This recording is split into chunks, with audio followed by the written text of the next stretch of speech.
Say the Denver Broncos have a 17% chance of winning the Super Bowl.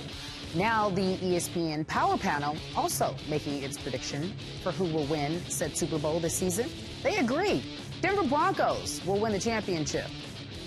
Does Stephen A. Smith agree? We addressed it at the top of the show. We want you to weigh in, kind sir. Well, I don't agree with it. And I know that I'm sitting here and, I picked Aaron Rodgers, as a probable pick for the NFL MVP. And, somebody like Skip, the duplicitous Skip Bayless with his slick self, will sit there and take it as if I'm knocking one of the greatest quarterbacks in NFL history in Peyton Manning, which I am not doing. But when we talk about the Broncos being the pick to win the Super Bowl, I'm sorry, I don't see them being better than the New England Patriots. I really, really don't. Despite the plethora of injuries to Gronkowski, to Danny Amendola, Wes Welker departing so Amendola could ultimately come on board, figuring things out at receiver with Kimbrell Tompkins and all of these guys. I'm just looking at the New England Patriots, and they still finished as the third highest scoring team in the NFL last year, averaging more than 27 points per game. Well, who do they have coming back here? They're loaded at the receiver spot with these boys. You've got Ridley and Vereen at your running back spot, and hopefully Ridley's he won't have fumbleitis this time around. You still have one of the great quarterbacks in the game in Tom Brady. You still have what the polls say is the best coach in the game in Bill Belichick. You got Vince Wilfork coming back on defense, along with Jared Mayo, along with adding Darrelle Revis to the secondary to replace Aqib Talib, which a lot of people would perceive as being an upgrade. I just look at the New England Patriots, who were in the AFC Championship game last year against Denver, and I say this same franchise that's been devoid of a Super Bowl championship since 2004, which is now 10 years, I think they'll probably do.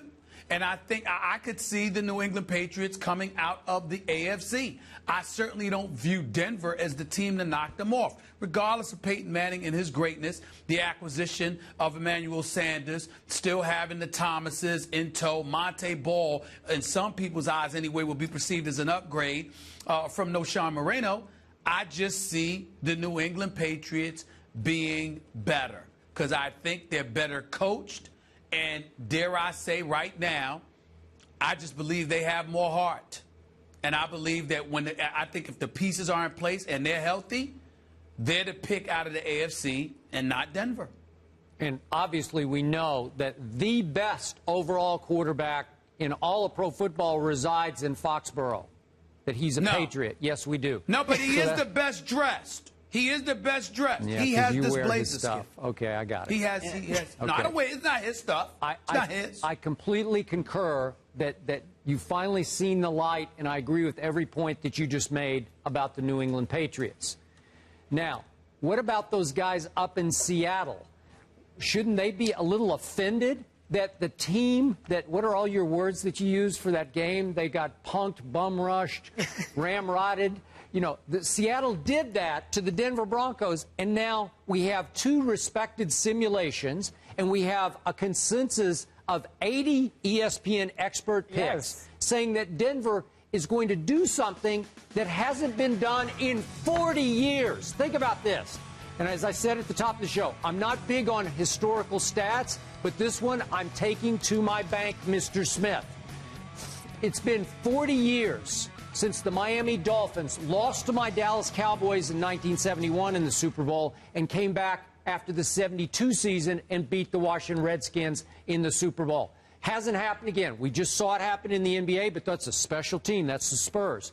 But in the NFL, 40 years. So now we're saying that everybody is picking Denver to break a 40-year drought. And to get back because of what? I need somebody to explain the what to me here because I can't see the what.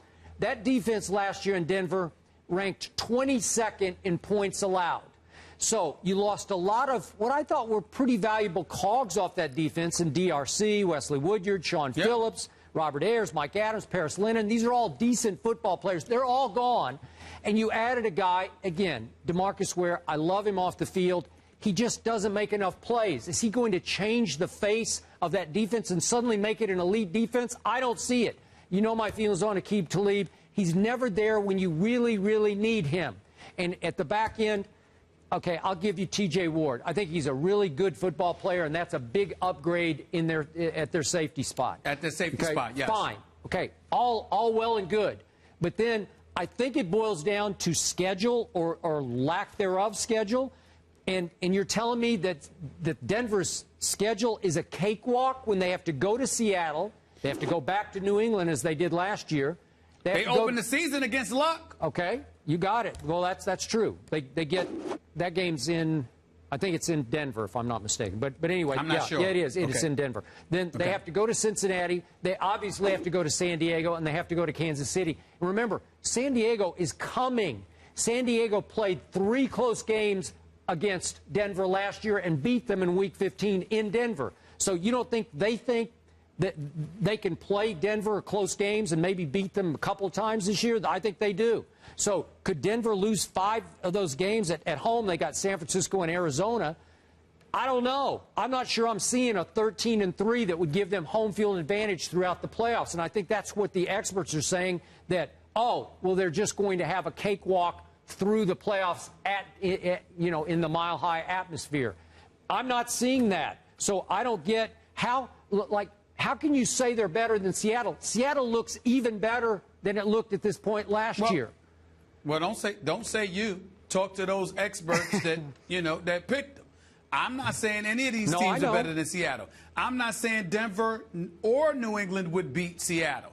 I'm just saying that before we talk about the Broncos going back to the Super Bowl and winning, don't we need to talk about them getting out of the AFC? And when it comes to them getting out of the AFC, I'm looking at New England instead of Denver. But I obviously give Seattle an edge. And here's the biggest reason why I give Seattle the edge, Skip.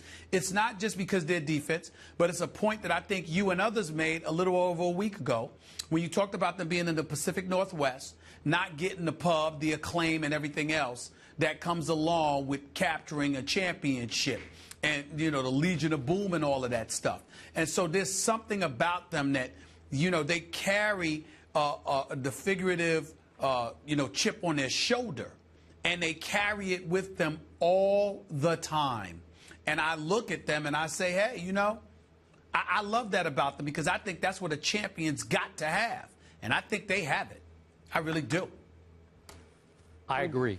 You do? Yes, I do. He's a wise man. Agreed, finally. Yes. Yeah. Okay. Oh, wise one, Stephen A. Smith. Oh, wise one, Stephen A. Smith. He sees all about the National Football League. Well, hey, that's why they call me. Hey, my nickname in college was Saul. That's what they called me, the wise man. That's true.